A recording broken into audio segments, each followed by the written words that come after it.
السلام علیکم تمام سامعین اکرام کو سلسلہ حدیث میں خوش آمدید۔ آج ہم بات کریں گے صحیح بخاری کی حدیث نمبر 124 کے بارے میں۔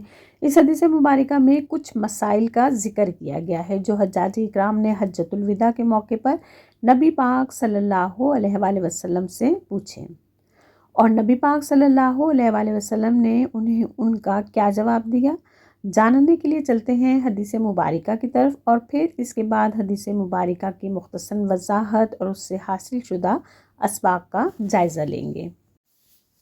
حدیث نمبر 124، حضرت عبداللہ بن عمر رضی اللہ تعالیٰ عنہ سے روایت ہے، انہوں نے کہا، میں نے نبی صلی اللہ علیہ وآلہ وسلم کو جمرے کے قریب بائیں حالت دیکھا کہ آپ سے سوالات کیے جا رہے ہیں۔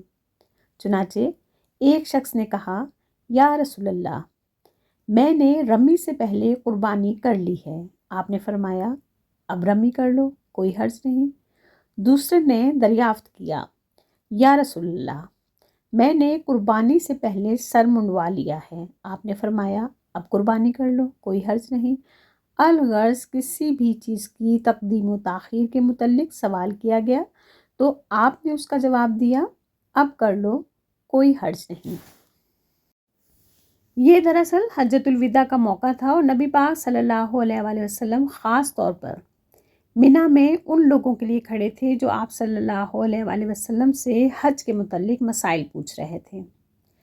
یہ ہجرت کے بعد نبی پاک صلی اللہ علیہ وآلہ وسلم کا پہلا اور آخری حج تھا جو نبی پاک صلی اللہ علیہ وآلہ وسلم نے ادا کیا، بلکہ حج فرض ہونے کے بعد نبی پاک صلی اللہ علیہ وآلہ وسلم نے یہی حج ادا کیا، پہلا اور آخری۔ اس کے بعد نبی پاک صلی اللہ علیہ وآلہ وسلم کا وصال ہو گیا، اس لیے یہ حج حجۃ الوداع کے نام سے جانا جاتا ہے۔ اب نبی پاک صلی اللہ علیہ وآلہ وسلم مینا میں جمرہ کے قریب اپنی اونٹنی پر تشریف فرما ہیں، اور لوگ ان سے حج کے متعلق مسائل پوچھ رہے ہیں۔ جمرہ وہ 3 علامتی ستون ہیں جہاں حاجی 10، 11، 12 اور 13 ذی الحج کو شیطان کو کنکریاں مارتے ہیں۔ اب ایک شخص آتا ہے اور نبی پاک صلی اللہ علیہ وآلہ وسلم سے کہتا ہے، میں نے رمی سے پہلے یعنی شیطان کو کنکریاں مارنے سے پہلے قربانی کر لی۔ تو آپ صلی اللہ علیہ وآلہ وسلم نے فرمایا، کوئی بات نہیں، اب رمی کر لو، کوئی حرج نہیں۔ پھر دوسرا شخص کہتا ہے، میں نے قربانی سے پہلے سر منڈوا لیا ہے۔ آپ صلی اللہ علیہ وآلہ وسلم نے فرمایا، اب ذبح کر لو، کوئی حرج نہیں۔ اب یہ بات ذہن میں رہے کہ حج کے موقع پر جب حجاج اکرام منا میں آتے ہیں تو ترتیب کے لحاظ سے سب سے پہلے شیطان کو کنکریاں ماری جاتی ہیں، پھر قربانی کی جاتی ہے، اور پھر آخر میں سر منڈوایا جاتا ہے۔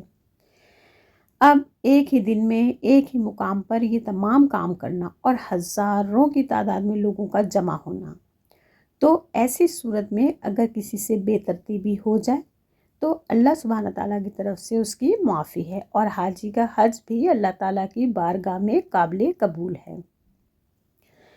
اب ہم اس حدیث مبارکہ سے حاصل شدہ اسباق کا جائزہ لیتے ہیں۔ نمبر 1، دین میں آسانی اور وسعت۔ نبی صلی اللہ علیہ وآلہ وسلم نے ہر سوال پر فرمایا، کوئی حرج نہیں۔ اس سے معلوم ہوا کہ اسلام سختی کا نہیں بلکہ آسانی کا دین ہے۔ نمبر 2، ترتیب میں غلطی پر گناہ نہیں۔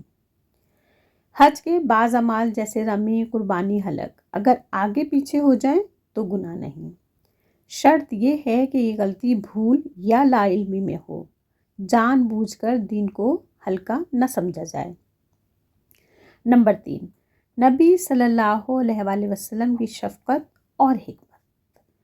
آپ صلی اللہ علیہ وآلہ وسلم نے سوال کرنے والوں کو ڈانٹا نہیں بلکہ اطمینان دلایا۔ یہ اسوہ ہمیں سکھاتا ہے کہ لوگوں کے ساتھ نرمی سے پیش آنا چاہیے۔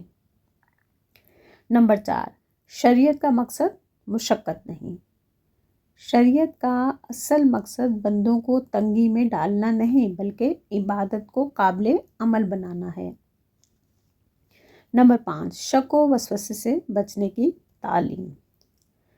اگر کسی عبادت میں ترتیب کا مسئلہ ہو جائے تو وسوسوں میں پڑنے کے بجائے شریعت کی دی ہوئی سہولت پر عمل کرنا چاہیے۔ نمبر 6، عالم اور دائی کے لیے رہنمائی۔